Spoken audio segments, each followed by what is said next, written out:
Hi, I'm Sandy Barker, president and co-founder of Gold Rush Cure Foundation. Welcome back to Rush Podcast. At Gold Rush Cure Foundation, we have the unique privilege of meeting leaders around the world, both in the childhood cancer community and outside of it. And we're going to hear from one of the best leaders in the U.S. fighting childhood cancer. Welcome, Dena Sherwood, who's the founder and president of Arms Wide Open Childhood Cancer Foundation. We're going to hear Dena's story in a minute, but to get started, I have to say that Dena is one of the kindest, most selfless people that I have met in DC, and I've been to DC a lot. She's a leader of faith and purpose that is so effective and so beautiful. Her organization started a movement called Truth 365 and founded CureFest, which is an annual childhood cancer advocacy event in Washington, D.C. that Gold Rush Cure Foundation attends each year. We're so happy to have you here. Welcome. Thank you so much. And literally, you brought me to tears. Tears are in my eyes now just for that introduction. I surely don't deserve that. It's very humbling, and I'm just thankful to be here with you guys today. I love you guys. You're awesome. Oh, we feel the exact same way. That's why I wanted to get the intro right. I wanted to make sure we had everything in there. So tell us about your story and tell us about Billy. Well, we are a childhood cancer family. My son was diagnosed. My son Billy was diagnosed with stage 4 neuroblastoma on July 6, 2008.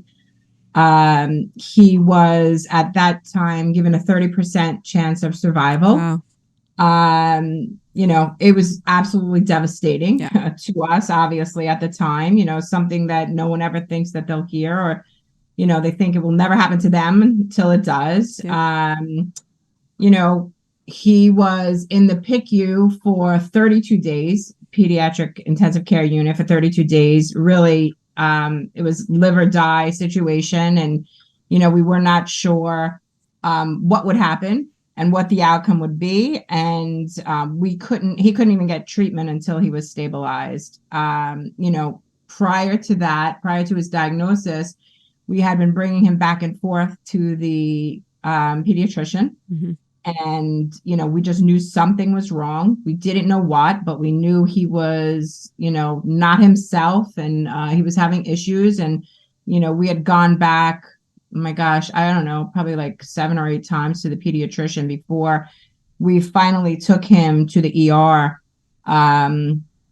And that's when he was diagnosed. They actually did an X-ray and then ordered a CT scan, and he was diagnosed with stage 4 neuroblastoma. What were his symptoms? He had such a variety. So first thing that I noticed was he wasn't himself. He was always such a happy baby. When he woke up in his crib, he would stand up. He would be, babbling and smiling and just so like happy to see you every morning. And he changed. I noticed that. I noticed his whole demeanor changed, and he was cranky, sometimes inconsolable. So I just knew something was off. Yeah. Something Your was intuition. I just knew it. Something was bothering him, and I just didn't know what. And as I said, we kept bringing him back to the doctor. One time he had an episode where his eyes, it was just so strange. It was almost like he had a seizure. That's what I thought, at the time, because I didn't know much. And his eyes were streaming with tears. And it was just so strange, and we took him to the pediatrician, and I said, his eye, he kind of was like a little lethargic, and then his eyes were streaming with tears. So I said, I think he may have had a seizure. And, the pediatrician said, I think he has pink eye. And I was like, pink eye? I was like, that's so, I just felt like I was literally furious. And, my husband is very calm. He's like, you need to calm down. I'm like, I just can't even believe that this guy, is telling us this. And, I saw what I saw, and I know that there's something more serious. And where would that even come from? So we knew something that they didn't know. And they, I guess, kept thinking we were maybe being hypochondriacs, I don't know what. So they would dismiss us with, coxsackie.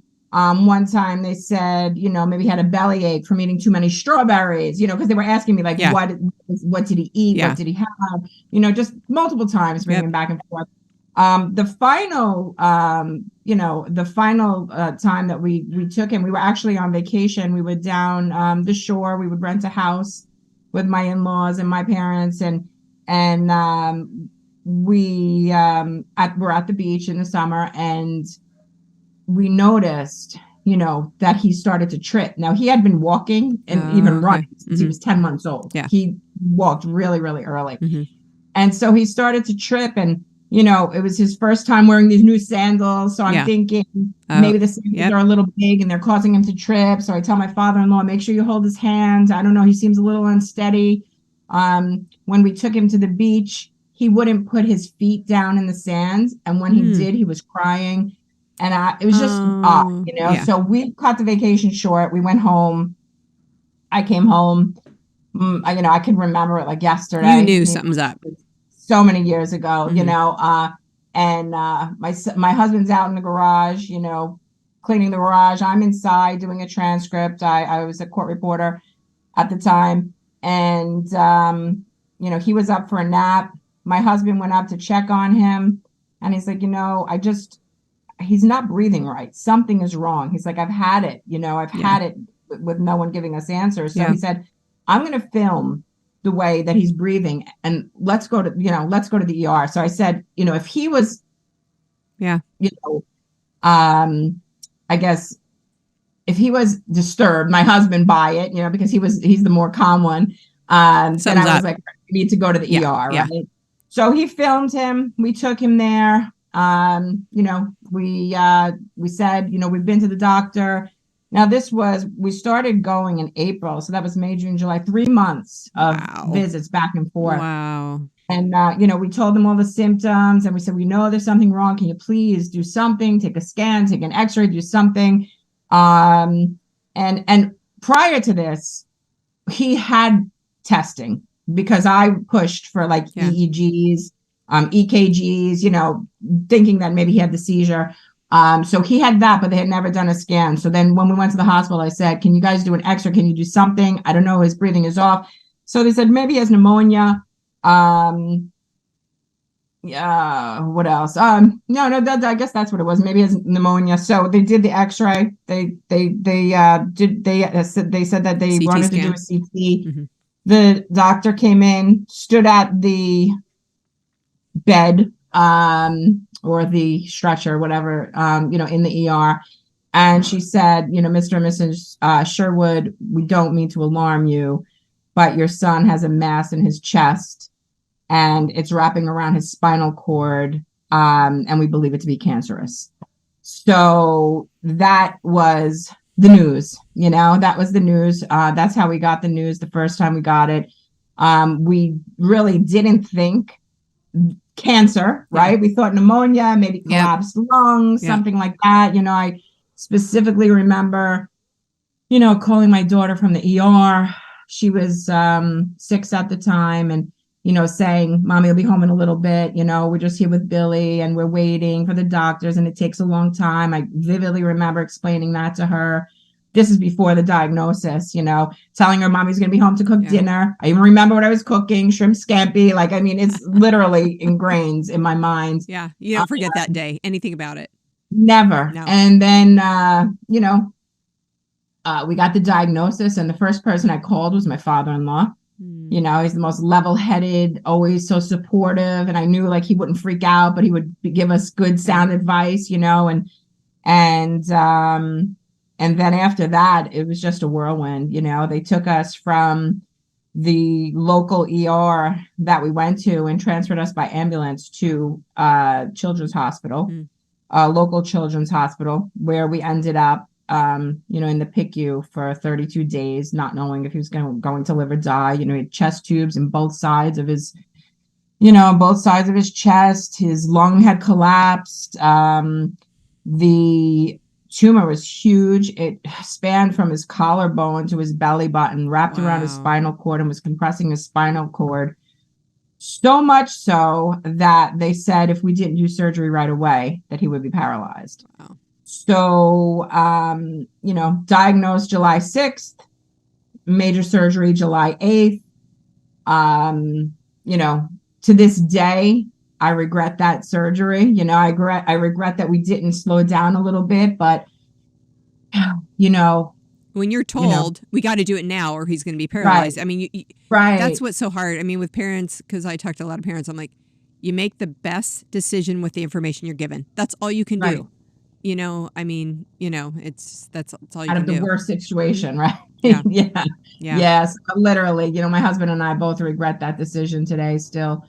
Um, but we did it because we were told that's what we needed to do and in order for our son not to be paralyzed. Prior to that, the worst thing that we dealt with was my daughter having tubes in her ears for chronic ear infections, and when you hear paralyzation, Yeah.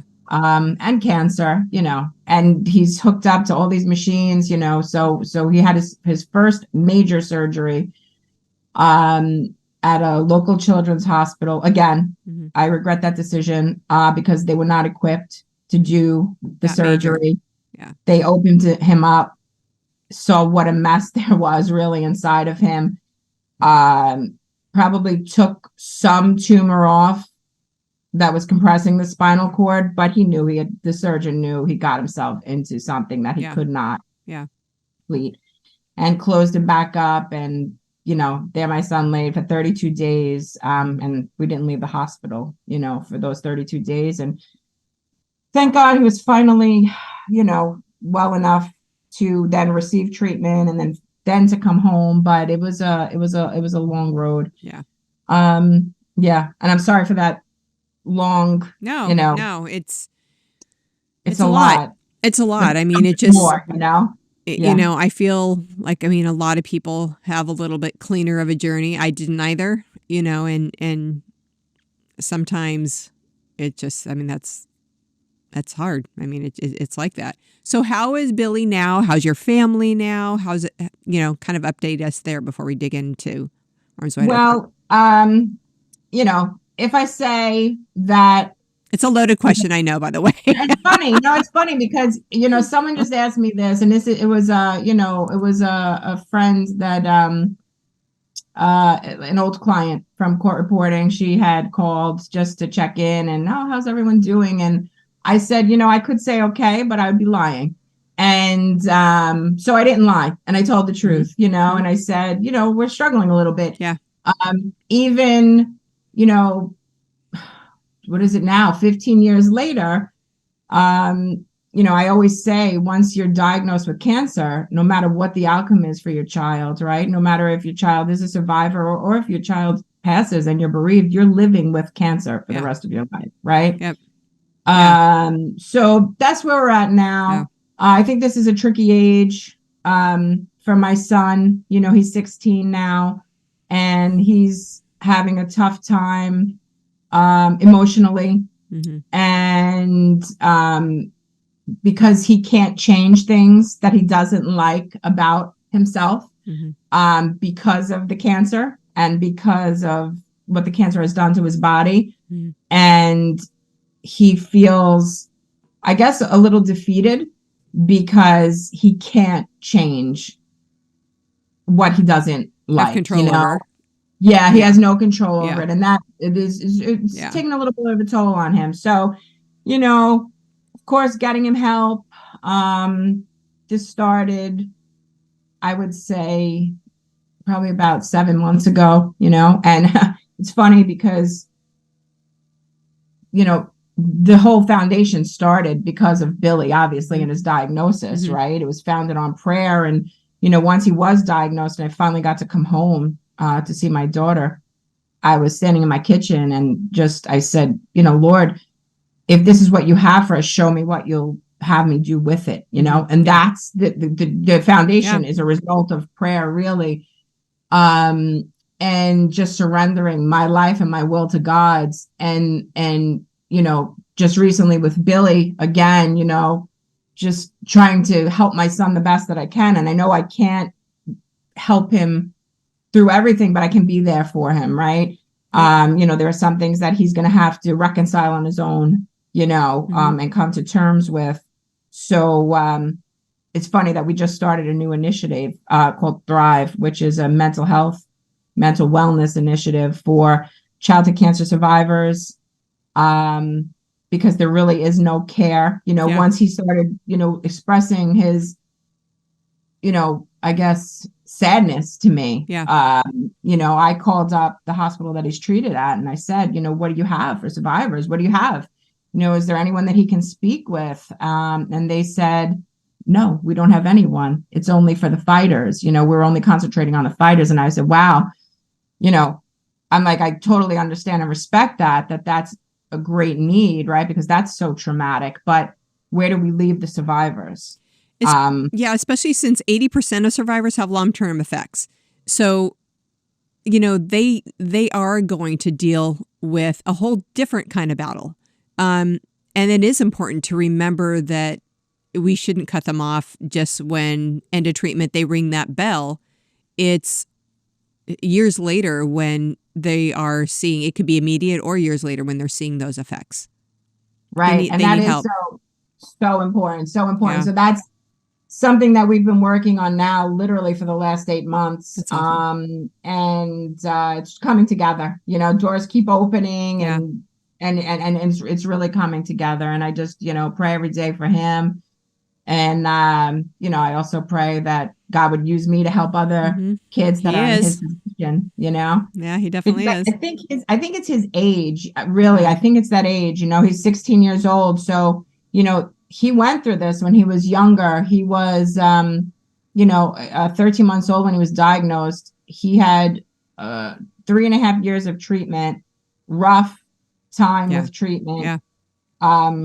We literally, he stopped breathing one time. They had to bring him back to us. I mean, like, just everything that they say was a 1% chance would happen. It happened to Billy. And, in a coma for 7 days, having a seizure and becoming catatonic for 8 hours, just like he had a tough go at it with treatment. Yeah. And then once his treatment was done for the cancer, his spine was degenerating. He had both severe kyphosis and scoliosis.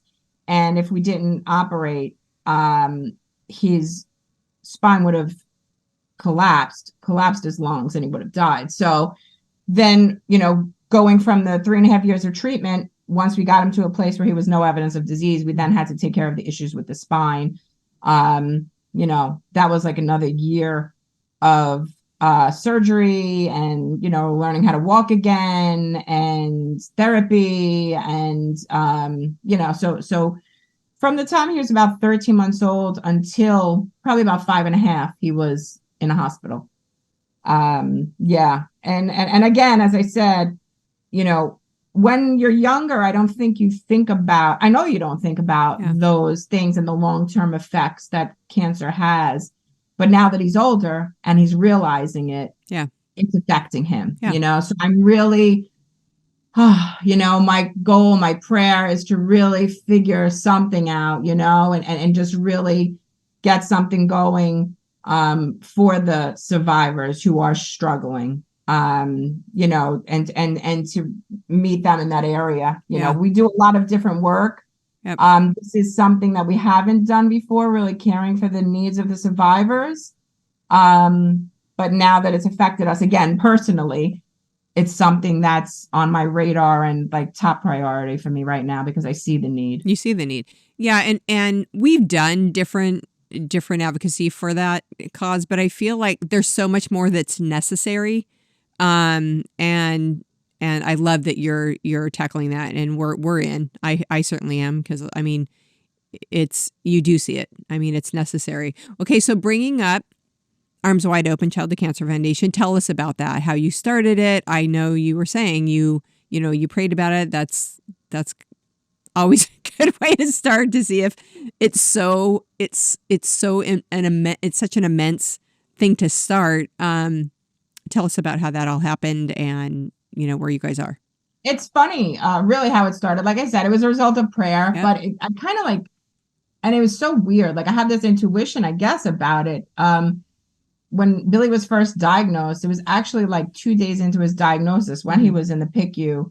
A friend had started Caring Bridge for us, as a way for us to communicate with the outside world, because we were not coming out anytime soon. Yep. And we were getting phone calls, texts, and it was just too much to even handle, because you're trying to focus on the survival of your child, right? And that calling people back is not a priority. Yeah, so Caring Bridge was awesome.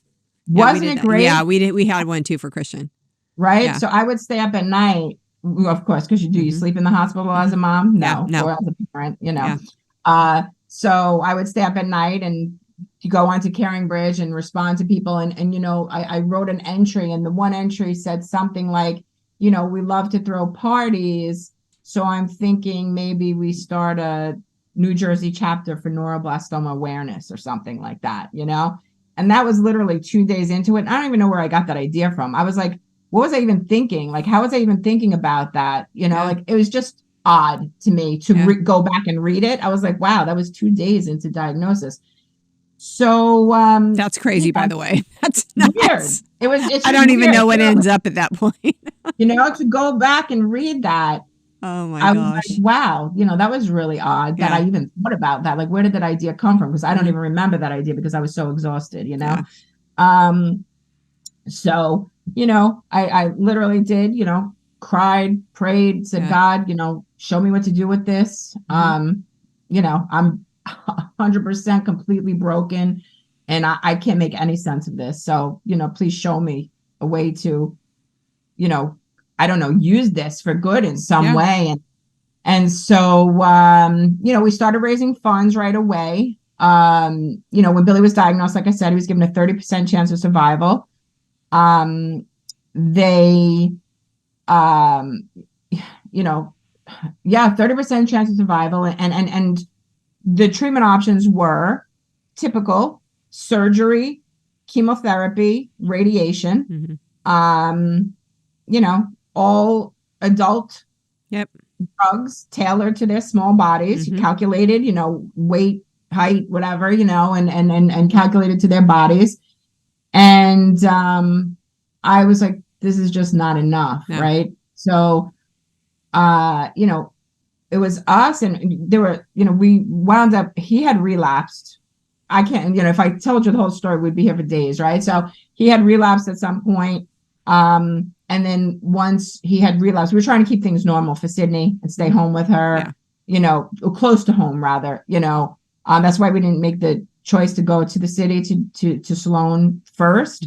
But then once he relapsed, we were like, no, we need to go.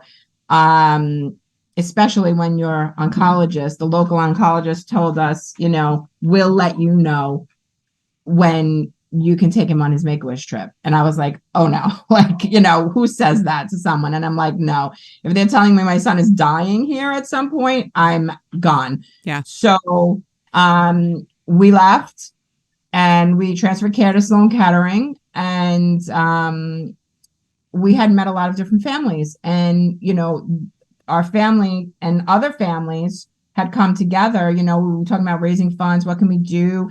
We went to the doctors there, the researchers. What can we do to help our children? And they said, we need funding. We need funding. We have antibody treatment, but we need funding for it. And so we went out and we started raising money. I still remember our first gala, we raised $75,000. I think I did it in a month. I put it together in a month. It's amazing. And we wound up just raising funds and putting our funds together with other families who had children with neuroblastoma. And we wound up fully funding. I'm sorry, I have my big dog here. Fully funding humanized 3F8, which is a monoclonal antibody treatment, and the anti-neuroblastoma vaccine. Wow. So between us and probably I don't know, in the beginning there was five family foundations. There probably wound up being about 7. We just raised funds, put everything together, donated everything to Sloan, and we fully funded 2 major clinical trials there that are now frontline therapy at Sloan Kettering and throughout the country, and has raised the survival rate at Sloan to approximately like almost 60%. So yeah, that's incredible. That was something else, yeah. That was that's amazing. Else. Yeah, that was great. And it's nice to see now that there are more children living. Children are dying every day. So, this is why I continue to do what I do, because I will not stop until everyone has the outcome that my son does. I mean, you know that all too well, right? It's heartbreaking. Well, it's especially, sorry to interrupt, especially when you were talking about how Billy was given treatment that is, basically for adults. And it's not even state-of-the-art treatment. It's decades old treatment. And that personally is what I saw too, that ignited something in me, because it's like, no, our kids they deserve more. So yeah, I'm sure that sat well with you too, when you found out that the treatment he's going to be given is something 60 years old, 60 right? years old. And affects every cell in the body. And what people don't realize is these are children, right? Yep. Childhood cancer affects kids from a year old, well, majority, I would say, probably like a year to maybe 11, let's say, is like the age that's mostly affected. And how many more years do they have of life? Yeah. So, not to take anything away from the person who is, my dad, who has lung cancer and he's 82, but, children have so much life left. And if you're affecting all the cells in their bodies, that's why they're having so many long-term side effects, right? And that, as you said before, right? Did you say like 75% of kids will have almost 80 that will have something? Yeah. And some are more invasive than others. I mean, some it's nothing major, and some it's very, very major. So very few go unscathed is my point. So I love this. We have to do better, right? We have to do better. That was the thing that got us. It was like, it was the less toxic therapies. Like that was my big thing. When I heard that less toxic, great. Sign me up. Yeah. No, I agree. I feel like you've had such an impact on our team, our whole team at Gold Rush, with your heart and your passion, because we share it so much with you. What drives you? I think I know the answer to this, but what drives you with the force, for all your advocacy work? Just thinking of the question makes me cry, because God, it really is God, because I feel like, I would have never chosen this path, but because this is the path that I was on, and because I surrendered everything to God, I feel like, I take this so serious, that it's an honor for me to do this work and to help other people. Like, I don't take it lightly. Like I said, it's so serious to me. And that is the driving force, to honor God with the life that he's given me, with as much time as I have here on the earth, to make him proud of me one day, right? When I get to heaven and he says, well done. That is my driving force. No ulterior motives, no other, thoughts in my mind except helping people and helping children and helping their families. And to walk alongside of them as they're walking through and enduring this, to be a soldier and this trauma, that's it basically. Of course, my son was the catalyst of it all. Obviously the love for my children, was the catalyst of it all. But then once I surrendered everything to God, my heart completely changed, and my life is not even my own. I feel like, I really feel like, like I said, it's just something that I do every day because it's honoring to God. And to me, it's a privilege to be able to do this work, and to be able to help people every single day. And it probably feels like, especially when you're blessed enough to see the effects of your work, where this is what God wants me to be doing, because you're getting to see how it's affecting other lives for the better. That's a huge blessing too, It is. Yeah. It is. Yeah. Yeah, it is. It is. Yep. Yeah. It's awesome. So we started seeing and hearing videos and powerful stories from Truth 365. And then later we learned that you were part of it, which wasn't a shocker. Tell us about it. So the Truth 365, that idea came about from, there was a documentary called Coney 2012. And it was from an African warlord. And he was, making like childhood soldiers. And, it was just horrific, literally horrific. But it raised so much awareness. And it was everywhere. It went viral, back when viral wasn't even a thing, I guess, right? I don't know, 2012, it wasn't like it is today. Yeah.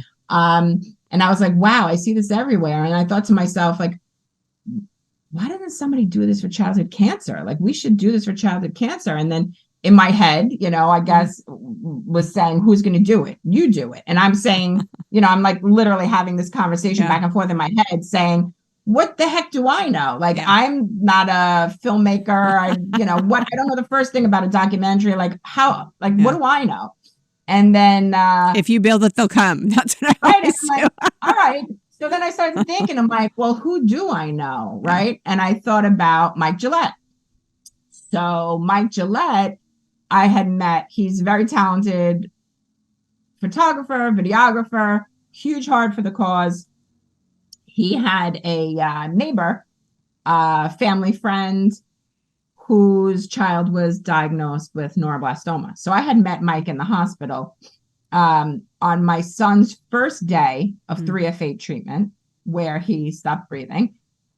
Mike was next door with his neighbor, his friends, and their child celebrating their last day of treatment. Aww. So that's when I had met Mike. Got it. I remembered the work that he had done.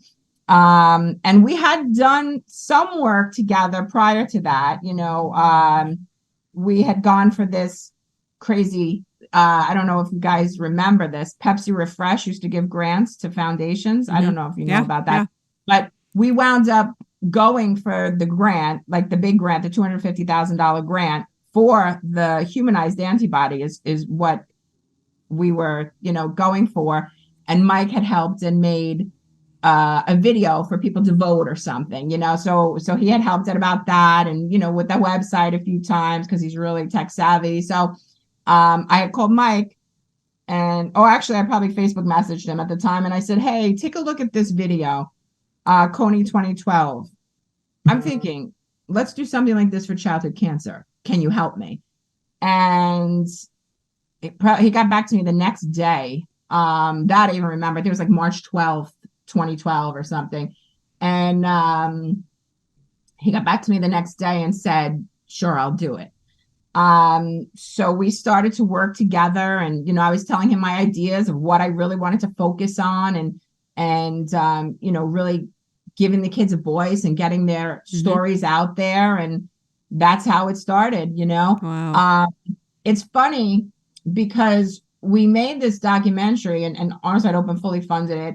And Mike was working full time at the time, but we paid him, basically contracted him to do the work, and it took a while, but, so he made the full documentary, and then he was making shorter videos. And at the time, my heart really was for the Truth 365 to be a gift to the childhood cancer community and for people to share it. So we didn't say Arms Wide Open, the Truth 365, because I wanted everybody to share it because it was so important. And I know that, typical, some foundations, if they knew it was Arms Wide Open, they'd say, are they trying to raise money from this? We don't share like it. There's an ulterior motive, which there wasn't. Right. Yeah. So we never put Arms Wide Open, the Truth 365. So when it first came out, I think there was a lot of people that were skeptical, and like, who's doing this? Like, do these people have permission for, the photos that they're using of the children? Like all this crazy stuff, all these crazy emails that we got back in the beginning. And then I had to say, it's us, it's me, it's Arms Wide Open. And then people were like, okay. But that has grown so much. And that has been such a blessing, because we have really been able to give so many kids a platform to use their voices. And, even some of our like dearest friends that we worked with, that passed away, their parents have thanked us for giving their child purpose in the end, and to me, like, that's a priceless gift. It just is. I mean, I really, I'm speechless, because it's something that, to know that you were able to impact a child who was dying and who knew they were dying, but wanted to share their voice, like to be able to give them the platform to share their voice and to say what they wanted to say, and to feel like they were not dying in vain. And for parents to tell me that, I'm not making up those words. Parents are, have told me that. To me, it just, I know that I'm exactly where I'm supposed to be. And it really is a priceless gift, because, especially when you get to that point, you're not thinking about stuff and all that. You're just thinking about, okay, this is going to be my end story, may end here. But how can I use it to help somebody else? What can I do with it for the betterment of this cause? And you gave him that. That's beautiful. That's been a gift. That's been a gift to me. Yeah. And Mike is such a beautiful, beautiful storyteller, and he's just so respectful of the families and the children. And, his heart is beautiful, and he's loved by so many, and he is a gift. He really is a gift to, and so talented. But again, so respectful and so mindful, of the space that we're in, which I think is a beautiful thing. And it takes a special person to do that, because I don't think not anyone could just do that, Yeah, no, it definitely does. And they have to have a heart for it, to where not just like, oh gosh, that's too bad, but really a heart to get off their high knees and do something, know, and therein lies the difference. A lot of people are wonderful and they support, which is great. We couldn't do what we do without that. But it's also wonderful to have someone who has those skills that, is able to help you in a different way. He's been an absolute blessing. Yeah. That's awesome. So we've both been in the advocacy world for a long, long time, and we've seen changes. How do you perceive the advocacy movement now, kind of from where you started to now? Because I do think things have changed a lot. I see huge changes, I do, because now being in the space for 15 years, I mean, so many things have happened. So, for newly diagnosed families, I never want them to be discouraged, because so much has changed, and I know children are still dying, and we're working hard, to change that, but there really has been significant change.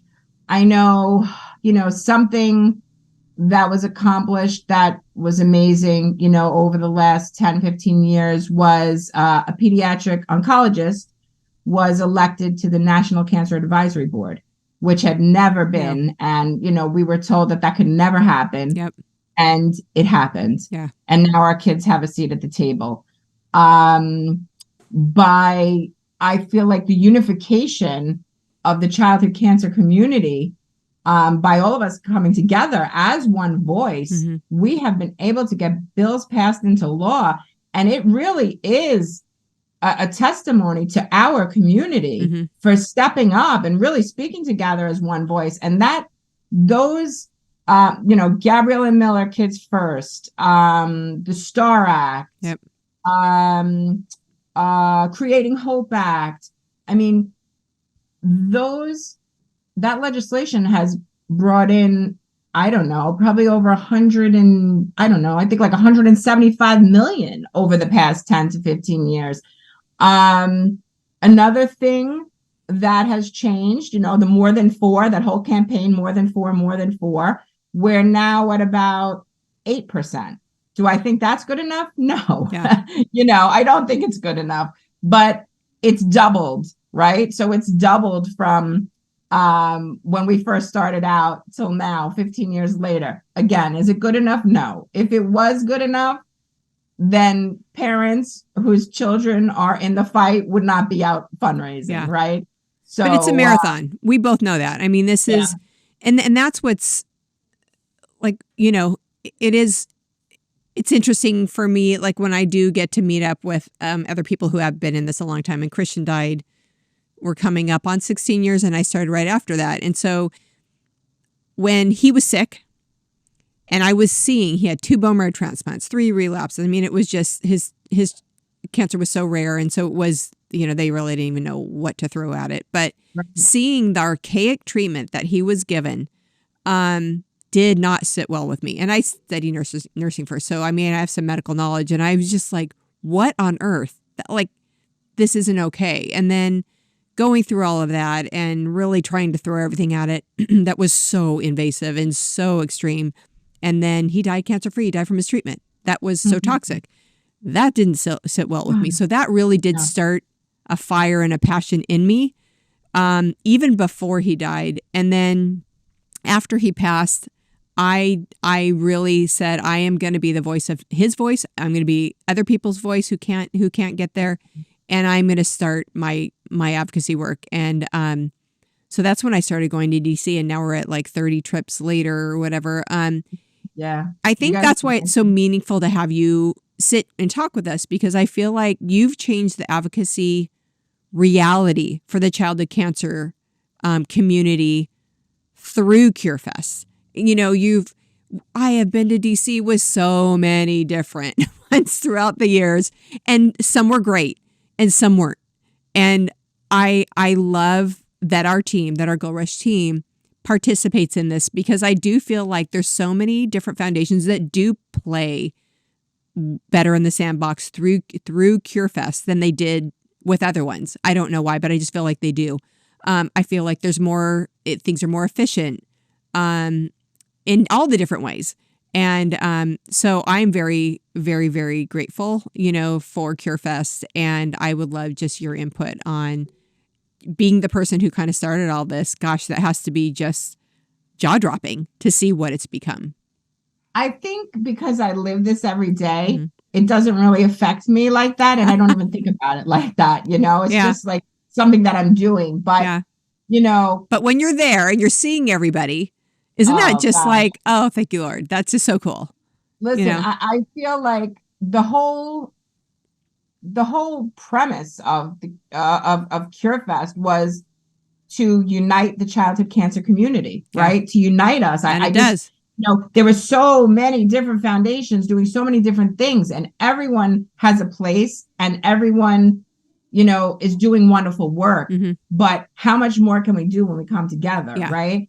Yeah. And that's what my thinking was. Everyone was so fragmented, and I said, wouldn't it be great if we had one place where we could come together and share ideas and even support each other? Again, mental wellness. How huge is that? Just to have people that get it, and that people that understand you, and that, I don't know. I love people, and I love everyone that's at CureFest, and I'm so happy to be and see and spend time and just to have those moments with people.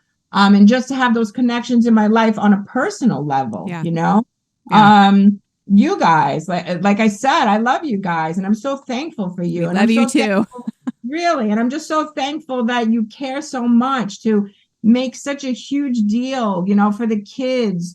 And I just love that you offer, what you do, for the kids that are there. Like, that's such a big thing. And I just love it. And I love to see it unfold. And I love that Sydney was a part of it one year. And, it's just such to me, it's again, a blessing, Match made in heaven. Would we ever want to, be a part of this team if we had a choice? We would probably not. But if we knew all the good that came out of it, maybe we would, not want to be a part of the team, but, I guess it's something that we would never choose. But now that we're all together, I think it's just so much is being done, so much is being done. So if anyone says, oh, there'll never be a cure or, nothing's changed, I can give you a list of probably about 50 things that have changed that I've seen change, from treatment to unity to bills being passed into law to, the Department of Defense, the peer-reviewed cancer research now has line items for different childhood cancers. And that's brought in, I don't know, I think that brings in like 30 million a year. I mean, again, is it enough? It's not enough, but all these different pieces, that we continue to work at. And as we continue to work as a community together, we are making a difference. It's progression. It's progression. And right? Yeah. I mean, we want stuff to happen yesterday. And, as much as we do, that's not reality. And so, that's why we're back in DC. That's why we keep forging on and doing all we can. And I know what your driving force is. Your faith drives you. And you're very vocal about that, which I love. Can you tell us about, because I know you want to talk about this, I love to too, about your heart for God and how it empowers you to do the work for Arms Wide Open? You already talked about it a little bit, but I mean, we'd love to hear more about it. My life changed, when Billy was diagnosed, everything changed. I always believed in God. Went to church here and there, prayed probably when I needed something. I didn't believe, of course, I did believe. I grew up Catholic, but when Billy was diagnosed, I feel like everything changed, it's funny. A social worker in St. Peter's, in the first hospital that Billy was diagnosed in, gave me a book, and it was called Don't Waste Your Sorrows. And, when she first gave it to me, I was like taken back. I was like, don't waste your sorrows. Like, don't tell me not to feel sorry for myself. Like, this is a shitty hand I've been dealt, And literally that was like my first thought, And then I read the book, and literally that book changed my life. Then I started to read the Bible and, read devotionals, and I started to, to go to church. But, we really didn't go to church that much, actually, because he was in the hospital so much. Yep. So really it was me in a hospital with a Bible, just praying. And, it's funny, like how things happen, because, in the beginning, when my faith was like very base level, I was praying for God to save my son, begging him literally to save my son, right? Understandably. And then, as time went on, I really surrendered my life, surrendered my will, surrendered my son's life to God. Because then I started to realize, like, this is real. He could die. He stopped breathing once. He's in a coma. Like, all these crazy things are happening. And I'm like, this is reality. Like, my son could die. So, seeing friends' kids die all around me. And I was like, God,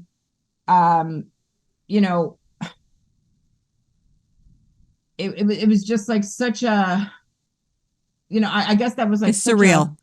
Pivotal moment, right? And so surreal that I was like, God, no matter what happens to my son, please get me through it. And I kind of said to God, like, he was your son before he was mine, and you're God and I'm not, right? So how can I question? So I said, whatever your will is, please get me through it. And that is when everything changed for me. And that is when my heart and my life just like, it just gave me so much more peace because I wasn't trying to fix things and I wasn't trying to change things and I wasn't trying to control things. I gave up all control and I just surrendered everything to God. And that was like a huge moment where everything changed. My heart changed, everything changed. And then I could actually breathe again, because I was broken, Yeah. I mean, I think we're all broken. I think I'm still broken, but God continues to, fill me and sustain me every day. So that's really when my faith journey, I guess, started. And and he has sustained me every day since.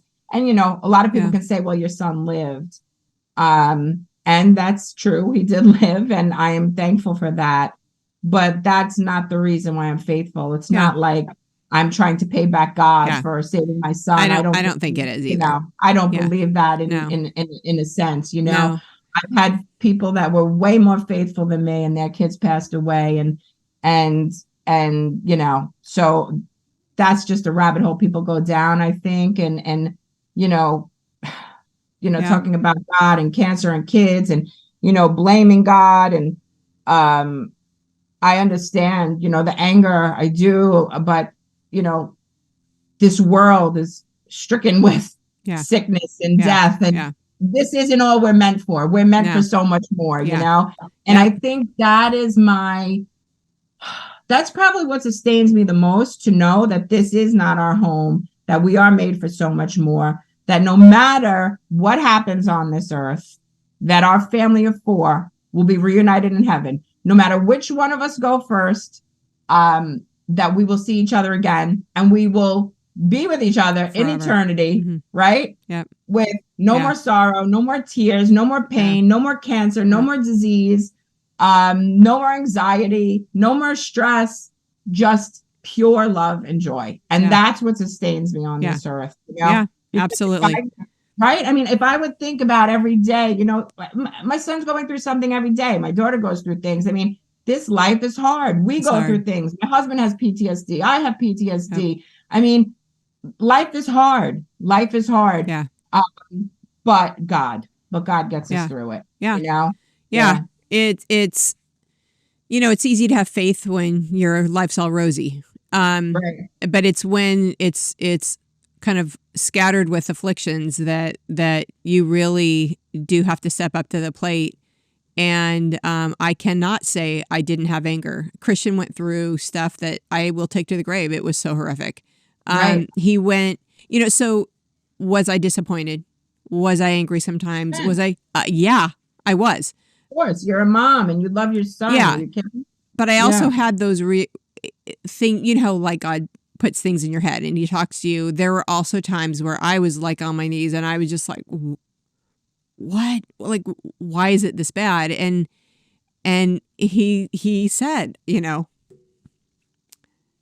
I'm crying with you too. He's my son too.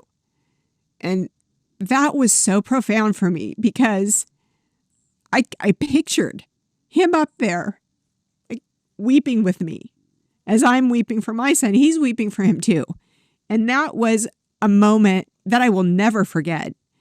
And I had a different like outlook afterwards. So every time he would be hemorrhaging, like whatever was going on with him, I really did have that visual of him weeping for his son, who was my son, also. So, but it is, it isn't an easy thing always, especially when we're going through something with our children, because, we're their protectors. We're supposed to make everything better. And when we can't, who do we turn to? Well, so, I love what you said though. That. And that is beautiful, right? That's like the shortest Bible verse. Jesus wept. Right? That's the shortest verse. Yeah. And it, and that's it, right? Like we were never, I think why we struggle so much with death and the separation of it is because we were never meant for it. So our hearts ache. Like that was never meant for us, right? We were never even meant to know this this pain and this sorrow, and it's devastating, you know. And there are some answers here that we'll never get. There's, you know, I mean, you can't give me one good reason why kids suffer and die from cancer. You know, we know as moms, right? We had 2 different outcomes, but we know as moms, we watched our sons suffer. I mean, horrific pain that, I mean, was incomprehensible at times, right? I mean, what good explanation could we get for that on earth? I have no good explanation. There isn't. And you know, when parents say why, I always tell them, let go of that. You will never get the answer. And even if you got an answer, would it really? No, there's no good answer. There good isn't. Answer. No one can tell me a good answer why children suffer and die, right? No. I mean, there are not any. And I think one thing that was always so crazy to me was Christian and I prayed every day, multiple times a day. And some days where he was really not doing well.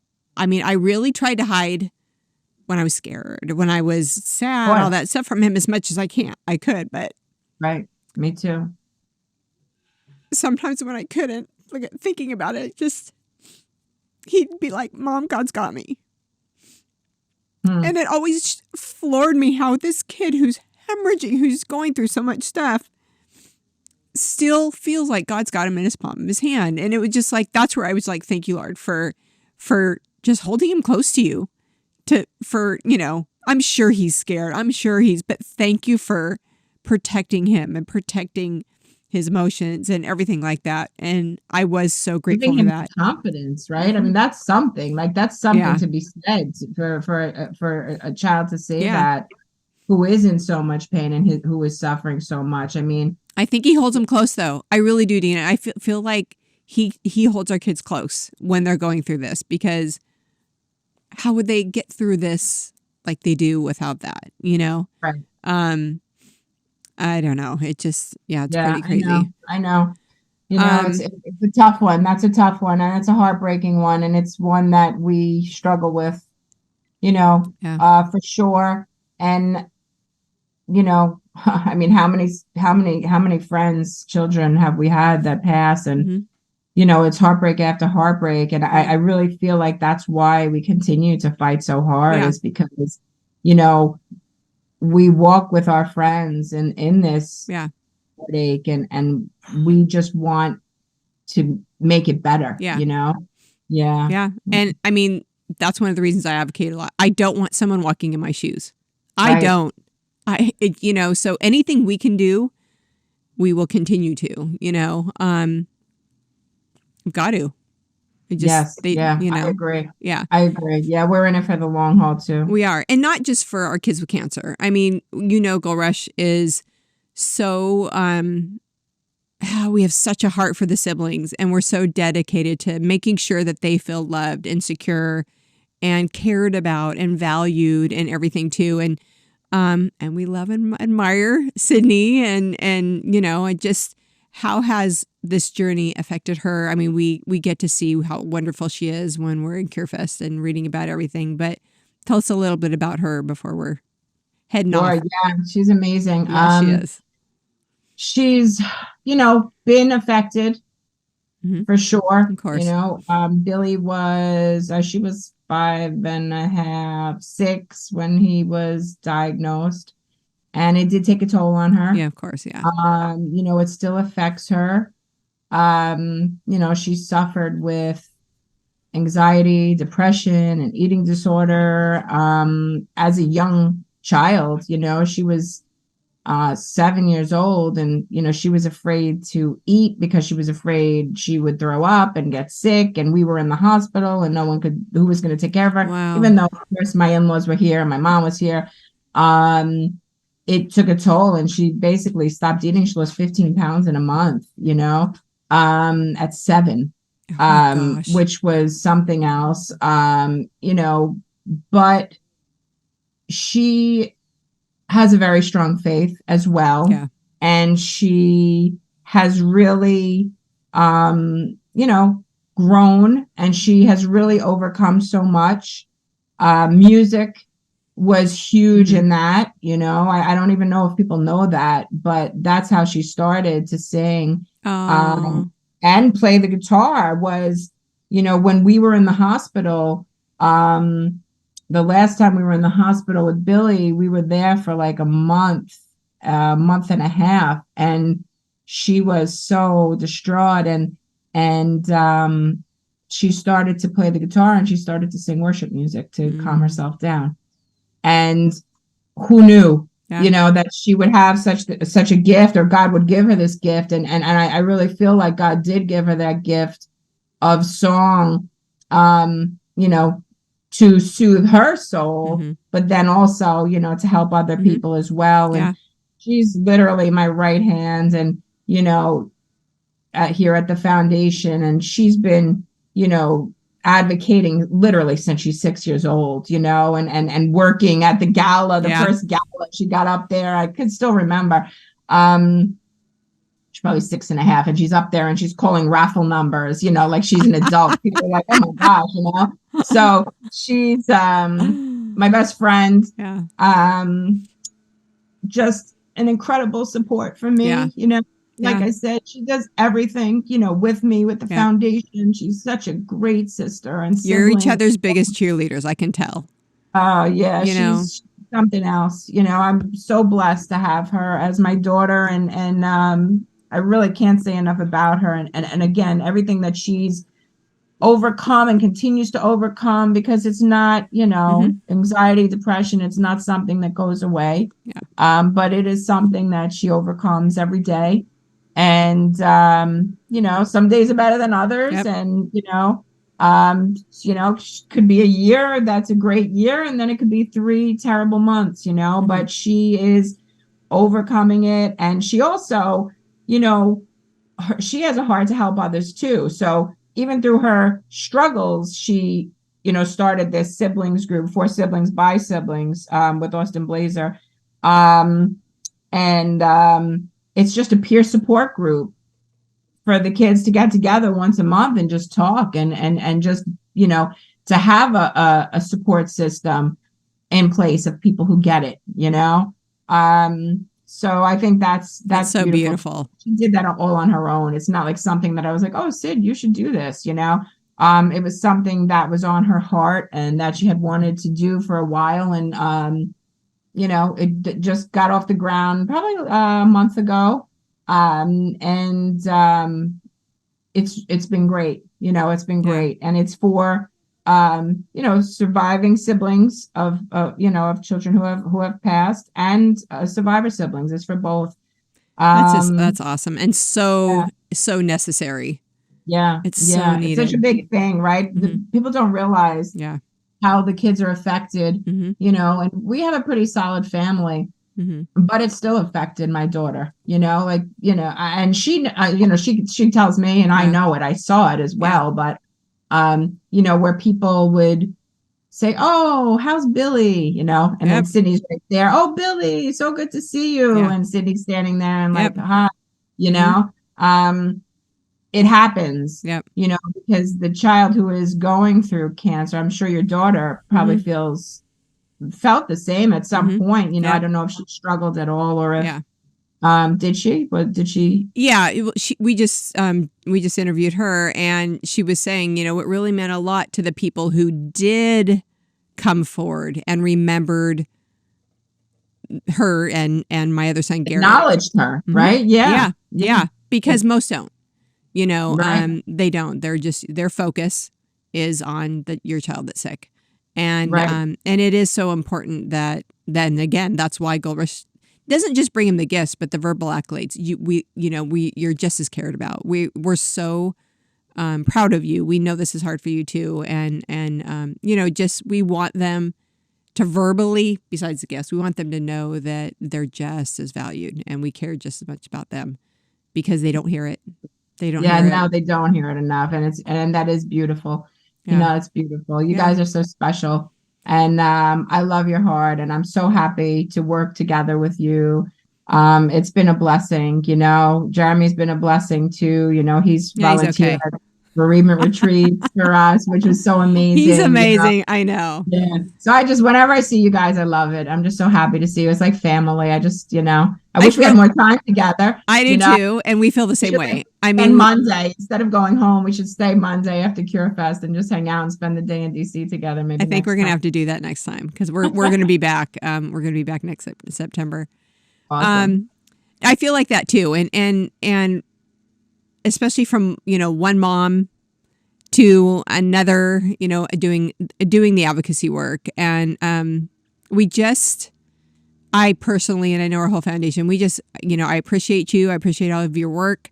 I have a lot of admiration for you. Thank you just for all you're doing. Thank you for being here today. Thank you for explaining to people what you're doing, giving people hope who don't know about all the work you're doing. I just want you to know that I really do.